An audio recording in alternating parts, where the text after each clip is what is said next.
አንዱ መምህራችን ከዚህ በፊት መጥተው በተደጋጋሚ አገልግለው ያውቃሉ።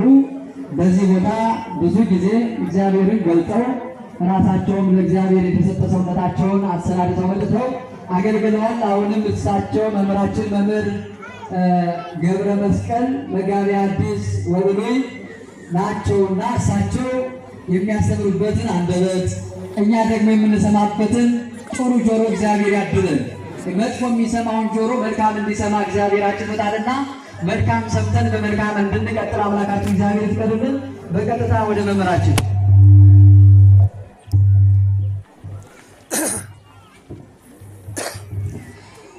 ወተወለጠ አርአያሁ በቅድሜሆሙ ወአልባሲሁኒ ኮነ ጻዕዳ ከመ በረድ ይቤሎ ጴጥሮስ ለኢየሱስ ሊቅ ንንበር ስየ ወንግበር ሰለስተ ማህደረ አሃደ ለከ ወሃደ ለሙሴ ወአሃደ ለኤልያስ ንግበር ማህደረ ንንበር ስየ በዚህ መኖር ለእኛ መልካም ነው።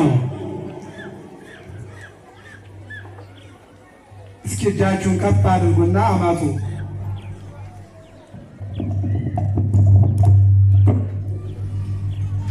በስመ አብ ወወልድ ወመንፈስ ቅዱስ አሐዱ አምላክ አሜን። ድምፅ ማጉያ አቅጣጫ ይፈልጋል። እንዲዘወር መልስ ክቡር አባታችን መላከ ምሕረት ቀሲስ ጸጋዬ ወርቁ የዚህ ተአምረኛ ቤተ መቅደስ ዋና አስተዳዳሪ፣ ክቡር መላከ ጽዮን ከጠቅላይ ቤተ ክህነት የተከበሩ መምህራችን መጋቢ ሃይማኖት አብርሃም የዚሁ ታላቅ ቤተ መቅደስ ዋና ጸሐፊ፣ በአውደ ምሕረቱ ላይ የምትገኙ ሊቃውንተ ቤተ ክርስቲያን፣ የስብከተ ወንጌል መምህራን፣ ዘማሪያን፣ የአስተዳደር ሰራተኞች፣ ማኅሌታውያን ሊቃውንት፣ የሰንበት ትምህርት ቤት ወጣቶች፣ አረጋውያን አባቶቻችን፣ እናቶቻችን፣ ወጣቶች እንዲሁም ሕፃናት ከሁሉም አስቀድሜ በእግዚአብሔር ስም እላችኋለሁ እንደምን አደራችሁ? እንደምን ሰነበታችሁ? እንኳን አደረሳችሁ። እስኪ የደረሳችሁ አመስግኑት እግዚአብሔር።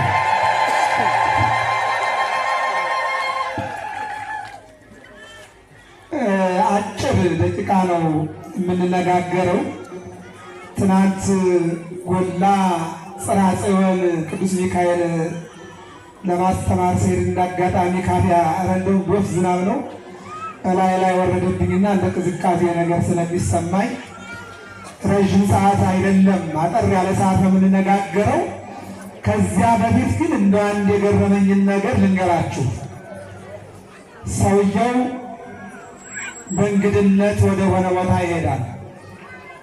እባካችሁ አሳድሩኝ አለና ጠየቃቸው። መልካም ነው። ዕብራውያን 13 ላይ እንግዶችን መቀበል አትርሱ፣ ሰዎች እንግዶችን ተቀበልን ብለው እግዚአብሔርን በአንድነት በሦስትነት እንዲሁም ደግሞ ቅዱስ ሚካኤልን ቅዱስ ገብርኤልን ከዛም አልፎ ነቢያትን፣ ሐዋርያትን፣ ጻድቃንን፣ ሰማዕታትን ተቀብለው በረከት አግኝተዋልና ስለዚህ እንግዶችን መቀበል አትርሱ፣ ይልቁንም ስራችሁ አድርጉ ይላል ቅዱስ ጳውሎስ። እና ገባና ቤት ቁጭ አለ። እንዳሁኑ የተስተካከለ ሶፋ የለም፣ መደብ ላይ ነው። እሳቱም ክረምት ይመስለኛል። እዚያው ፊት ለፊት ነው ያለው ምድጃው። እሳት አንድደው እየሞቁ እንዳለ መክሰስ ይመጣል ብሎ ቢጠብቅ የለም፣ እራትም ይመጣል ብሎ ቢጠብቅ የለም። ኋላ ይልቁንስ ባልታወቀ ምክንያት ባልና ሚስቱ ተጣሉ። ኋላ ሰውየው ከሚነደው እሳት ትንታጉን ብድግ አረገና እማታለሁ አለ። እሷም እሷ ናትና አንዱን ትንታግ አነሳችና እኔን እመልሳለሁ አለች። በኋላ እንግዳው ጨነቀው እንደተከበበ ጦጣ። ትንሽ ቆየና ወደ ምድጃው ቢመለከት ሶስተኛ እንጨት አለ ማለት ትንታግ ማለት ነው። እየነደደ ያለ ማለት ነው። እሱም አንዱን ብድግ አደረገ። ስንት ሆነ? ንገሩኝ እንጂ ስንት ሆነ?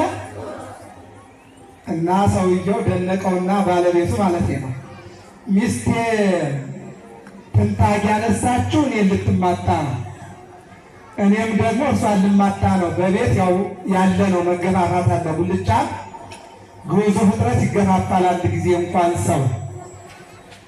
ነገር ግን አንተ ትንታጉን ያነሳኸው ማንን ልትመታ ነው አለ።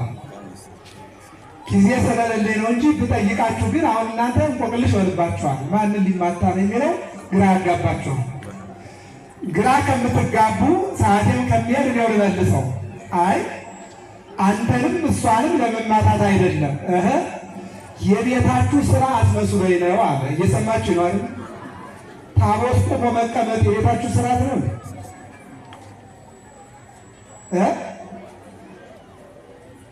የታመመ ሰው የሚያዞረው ሰው በሽምግልና ያለ በእርግና ያለ ይሻላል። እንዲሁ ወጣቱ ለነገሩ አይፈረድባችሁም። የምንበላው እህል በኤሌክትሪክ የተፈጨ ነው፣ ጉልበት የለውም። የሚበቅለው እህል በማዳበሪያ ነው። አቅሙ ከየት ይምጣ? ኃይሉ ከየት ይምጣ? አያችሁ፣ እኛም ጋር ችግር አለ። መንገዱን እንከፍላችኋለን። የእኛም ችግር ነው ራሱ የመምህራን ነው። የሚያማችሁ ካላችሁ ቁጭ በሉ። እኛ ባናውቅ እግዚአብሔር ያውቃል። ራሳችሁን የሚያዞራችሁ ችግር ያለባችሁ እርግና ሽምግልና ሌሎቻችሁ ግን እዚህ 13 ቀን ሙሉ ሰዓታት ሌሊት እየቆሙ ጠዋት ኪዳን እያደረሱ ከዚያ ስብሐተ ነግህ፣ ከዚያ ውዳሴ ማርያም ቅዳሴ ማርያም፣ ከዚያ ወንጌል፣ ከዚያ ቅዳሴ፣ ከዚያ ማታ ማረና የሚሉ ካህናት ሲቀመጡ አይታችሁ ነው ቁጭ አላችሁት? ይበቃኛል። ከዚህ በላይ አልናገርም። እየሰማችሁ ነው አይደል? እኔ ያለሁበት እንደ መርሐ ግብር መሪው ነግሯችኋል። እኛ እንደዚህ አይደለም። እዚህ አካባቢ በጣም አገለግላለሁ። እዚህ አሁን ቅዱስ ሚካኤል አለፈው ነበር። እዚህኛውም እንደዚህ አላየሁም። እዚህ ጋር ግን አስተካክሉ። ክቡር መልአከ ምሕረት በእውነት እንዴ ታቦታቱ ቁመው እዚህ አንድ ሰው እንኳን የሚቆም ማጣት ከባድ ነገር ነው። የልማቱ አርበኛ ዙሪያውን ግቢውን አይቼዋለሁ። በልማት ተሰርታችኋል ማለት ነው። እስኪ ሙሉና እግዚአብሔርን አመስግኑ። እግዚአብሔር ያክብርልኝ። 5 ደቂቃ ወስጃለሁ። ላስተምር ያስኩትን ደቂቃ 5 እቀንሳለሁ ማለት ነው። ነገር ግን እንዲህ አይነት መምህር መጥቶ ቆም ብሎ ጣለኝ እንዳትሉኝ፣ የሚያማችሁ ሰዎች እንዳትቆሙ። እስኪ እጃችሁን ከፍ አድርጉት። በዚህ በሉ መኖር መልካም ነው። እስኪ ምን አልኳችሁ? አመስግኑት አንድ ጊዜ እግዚአብሔርን ይብላችሁ። አያችሁ፣ ይሄ የመታዘዝ አውደ ምሕረት ነው። ይሄ የፍቅር አውደ ምሕረት ነው። ይሄ የሰላም አውደ ምሕረት ነው። ይሄ ይቅርታ የርኅራኄ አውደ ምሕረት ነው። አስፋልት ላይ አሁን አንድ ሕፃን ላይ ተቀምጦ ባየው ተነሳልን ቦታ አይደለም። እዚህ ቦታ ላይ ግን እነሆ የምንመለከተው ክርስቶስን ነው። እኔ ብላችሁ ተነሱ ነው ያልኳችሁ። ያውም በእርግጠኝነት ከ20 ደቂቃ በላይ ላላስተምር እችላለሁ። የኔና የእናንተ አምላክ ከ6 ሰዓት እስከ 9 ሰዓት መስቀል ላይ ተንጠልጥሎ ነው የዋለው። 3 ሰዓት ሙሉ ያውን አሳያችሁ። ባላደረገው ባልፈጠረው ኦሪትን ያቃልላል፣ አላቃለለም። ሰንበትን ይሽራል፣ አልሻረም። ግብር ይከለክላል፣ አልከለከለም። ራሱን እግዚአብሔር ያደርጋል። እውነት ነው፣ እግዚአብሔር ነው። እነዚህ 4 ክሶች ወንጀል ሆነው ጲላጦስ ዳኛ መድኃኔዓለም ወንጀለኛ ሆኖ አዎ ፈጣሪ በፍጡሩ ሊዳኝ በጲላጦስ አደባባይ ቀርቦ በርባንን ፍታልን፣ ኢየሱስ የተባለውን የዓለሙን ብርሃን ዘመፃ ውስጥ ዓለም ወደ ዓለም የመጣውን ብርሃን በሚያስደንቅ ብርሃን ውስጥ የሚኖረውን ብርሃነ ከፈኑር ይቤነ 16 የጽሑፍ ነቢያት፣ 15 የቃል ነቢያት፣ 31 ነቢያት ብርሃንን ላክልን፣ ብርሃንን ላክልን፣ ልጅህን ላክልን፣ መከራውን ያቅልልን፣ ጨለማውን ይክፈትልን፣ ብርሃን ይተካልን፣ ውድቀት በትንሣኤ፣ ሞት በሕይወት፣ ማጣት በማግኘት፣ ጥላቻ በፍቅር፣ ጨለማ በብርሃን ይተካልን እያሉ 5500 ዘመን የለመኑት ያ እውነተኛው ብርሃን ነው። እውነተኛው ብርሃን በብርሃን ከላይ ብርሃን ብርሃን ነህና ባንተ ብርሃን ብርሃንን እናያለን የተባለውን አምላክ እርሱን ሩህሩህን፣ የዋሁን፣ ደጉን፣ ቅኑን መዝራትን በማጨድ ክረምትን በበጋ ጨለማን በብርሃን ቀንን በሌሊት ሞትን በሕይወት ማጣትን በማግኘት ውድቀትን በትንሣኤ የሚለውጠውን ፈጣሪ በርባንን ፍታና ወንጀለኛውን ፈተህ ንጹሑን ስቀልልን ብለው ስቀለው ስቀለው ስቀለው እያሉ በዕብራውያን አጠራር ደጊመ ቃል ጮኹ። ዓለም ማለት በፈጣሪዋ የጮኸች ዓለም ናት። ዝምራም አይደለም፣ ዝምራም አይደለም። ፈጣሪ ይሰቀል፣ ያውን ራቁቱን፣ ያውን የወንጀለኛ መቅጫ በሆነው በመስቀል ይሰቀል ብላ የጮኸች ዓለም ናት። መጀመሪያ እጅና እግሩን አሰሩት። ከዚያ ቀጥለው ጎተቱት። ከዚያ ቀጥለው የእሾህ አክሊል ያስፈልጋል ብለው በጭንቅላቱ ላይ የብረት ጉንጉን አደረጉበት። ከዚያ ቀጥለው የምትሰቀልበትን መስቀል ተሸክመህ ወደ ቀራንዮ ውጣ፣ ከመ በግዕ የዋህ ወከመ ላህም መዝህ መሥዋዕተ መድኃኒት ትኩን ለቤዛ ወሰብእ ዘኀለፍከ አጸደ ግፍ እንዳለ ደራሲ የግፍ ጥግ የጭካኔ ጥግ ፈጸሙበት። የሚሰቀል አይገረፍም፣ የሚገረፍ አይሰቀልም። 6666 ግርፋት ገረፉት። መስቀል አሸክመው ስጋው ተወራርዶ አጥንቱ ተቆጥሮ ደሙ ፈሶ ያንን ትልቅ መስቀል ተሸክሞ ቀራንዮ እንዲወጣ አዘዙ። እሺ እናንተ እኮ ብድግ ነው ያላችሁ፣ አነጻጽሩት። ታቦታት ቆመዋል። ያውም ራሱ እግዚአብሔር አብ እግዚአብሔር አብ ዘጸአት ምዕራፍ 3:6 አምላከ አብርሃም ይስሐቅ ወያዕቆብ የአብርሃም የይስሐቅ አምላክ እግዚአብሔር ነግሮ ክብር ለሙሴ ነገረ። ይልቁንም በዮርዳኖስ ዝንቱ ውእቱ ወልድየ ዘአፈቅር ልጄ እርሱ ነው እርሱን ስሙት ያለ እርሱ ነው ዛሬ እግዚአብሔር አብ። 13 ቅዱስ ሩፋኤል ዛሬ ደግሞ እግዚአብሔር ወልድ፣ ዛሬ ደግሞ እግዚአብሔር መንፈስ ቅዱስ ባጭሩ እንመጣበታለን። በዚህ ቀን ተነሱ ስትባሉ ብድግ ስላላችሁ እስኪያመስሉት ያከበራችሁትን አምላክ አመስሉት። እናንተ ተነሱ የተባላችሁት እርሱን ግን መስቀሉን አንሳ ነው ያሉት።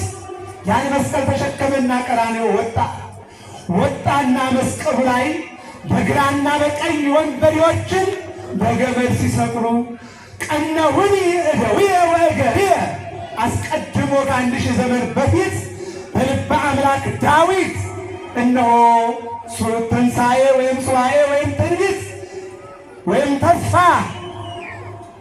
በ5 ሚስማር ይቸነክሩኛል ተብሎ አስቀድሞ ተነግሮ ነበርና ግንባሩን፣ ደረቱን፣ እግሮቹን፣ እጆቹን እንደዚህ ጋር አሳያችሁ። ሌላ ዝም ብላችሁ እንዳልተነሳችሁ እነሆ ሚስማር አይደለም፣ የፌሮ ቁርጥራጭ ነው።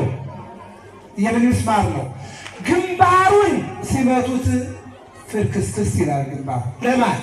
ለእናንተ ለኔ። ደረቱን በፌሮ ቁራጭ በመዶሻ ሲሉት ደረቱ ከሁለት ግምስ ይላል። እናንተ አንገት ላይ ያለ ከታደላችሁ ማተብ ነው። ክብር ደግሞ ከጨመራችሁ መስቀል።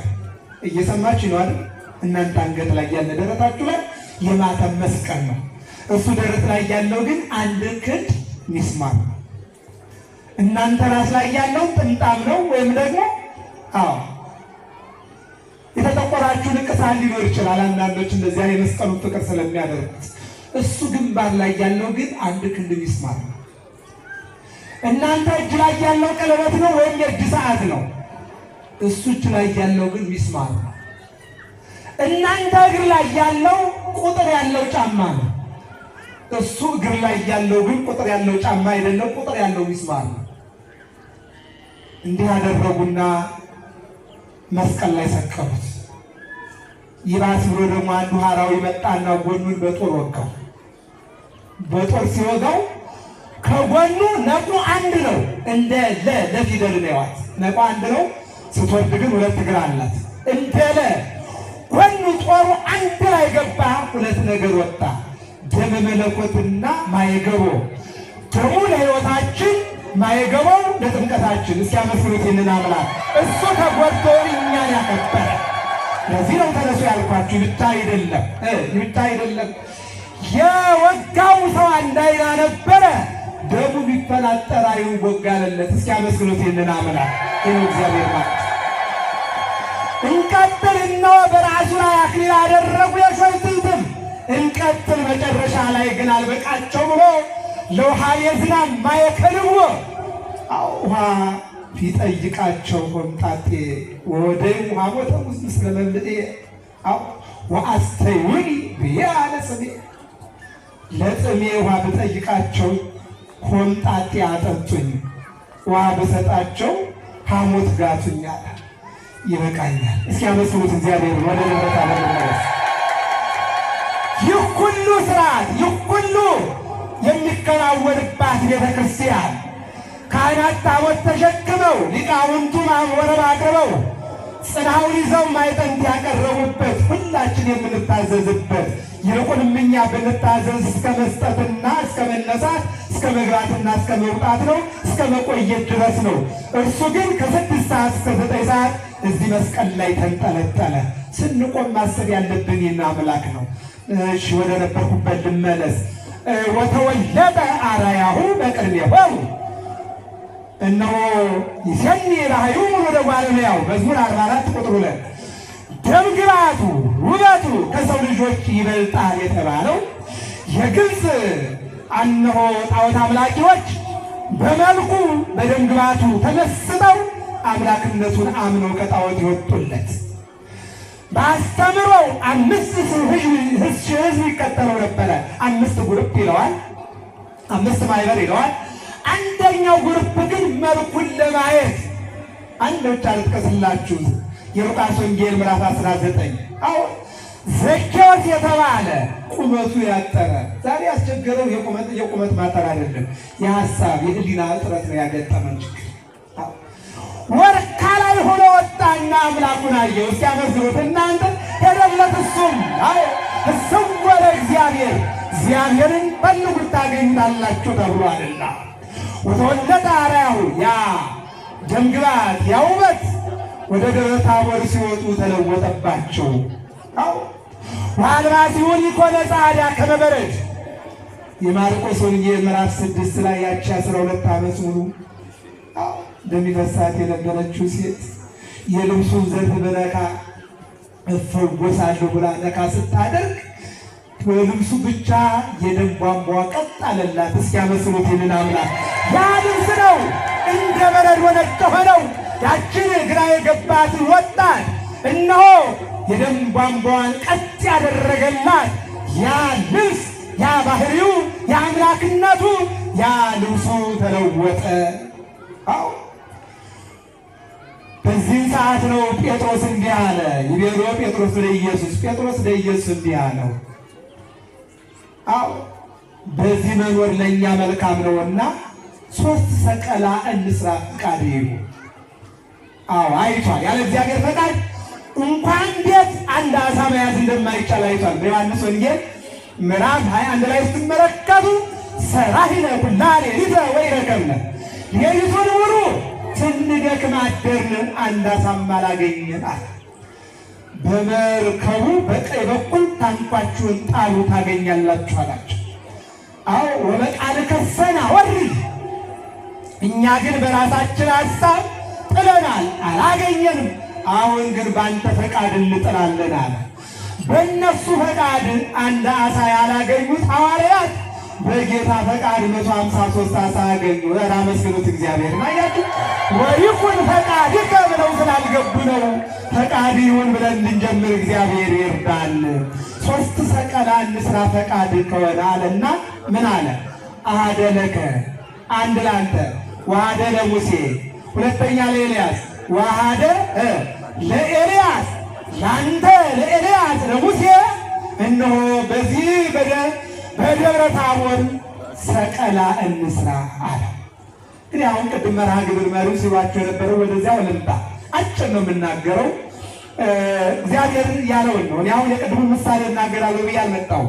እንደ አጋጣሚ ግን ሁላችሁም ስጦ እንደሚያሰጣ ሰው ቁጭ ስትሉ ግራ ገብቶኝ ወደዛ ውስጥ የገባሁት።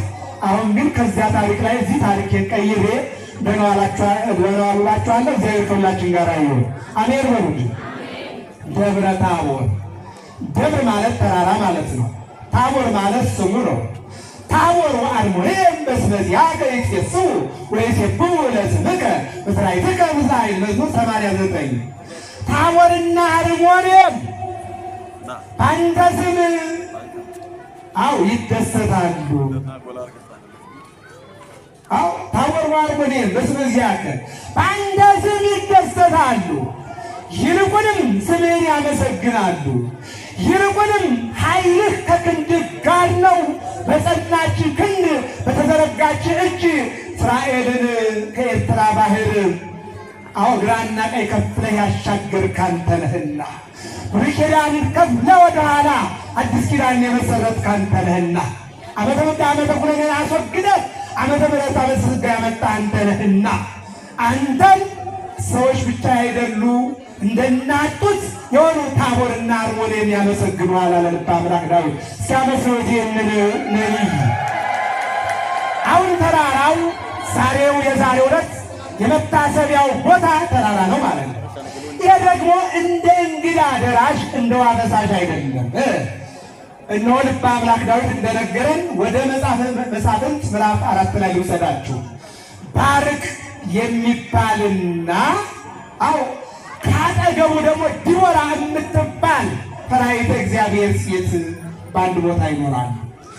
ሲሳራ የሚባል ክፉ ሰው ደግሞ ጦረኛ፣ ሁልጊዜ ጦርነት የሚጎስም ፊት ለፊት እንደ ጎልያድ ያሰቃያቸው ነበረ። መጣው እያለ ታዲያ ዲቦራ እንዲህ አለችው፣ ባርቅ አለችው። አቤት አላት። እግዚአብሔር ኃይል ሊሰጥህ ጠላትህን ልታሸንፍ ፈቃዱ ነውና ወደ ደብረ ታቦር ተራራ ውጣ ታሸንፋለህ አለችው። ከአንቺ ጋር ካልሆነ ብቻዬን አልወጣም አለ።